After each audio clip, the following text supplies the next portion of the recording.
Rusia terus menggempur benteng pertahanan Ukraina dengan rudal usai jembatan Kerch yang menghubungkan Crimea dan Rusia hancur pekan lalu. Diketahui total ada 102 rudal yang diluncurkan selama 2 hari ke belakang. Penghancuran posisi nasionalis Ukraina masih terus berlangsung. Rekamannya ramai beredar di media sosial Telegram pada Kamis 13 Oktober 2022. Kali ini pasukan dari Resimen Kosach ke-6 menemukan posisi angkatan bersenjata Ukraina.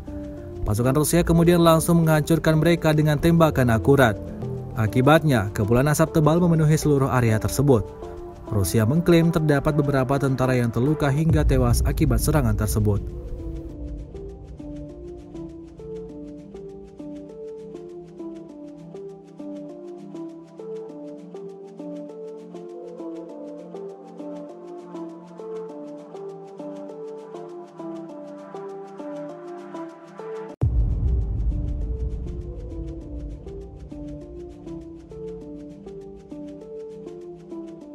Rusia melaporkan secara total 311 pesawat Ukraina dan 161 helikopter, 2.199 kendaraan udara tak berawak, 380 sistem rudal anti pesawat dieliminir sejak awal operasi khusus.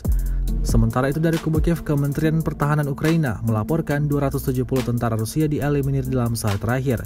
Total 63.380 prajurit Federasi Rusia meninggal sejak awal konflik hingga hari ke-231. Terima kasih sudah nonton. Jangan lupa like, subscribe, dan share ya!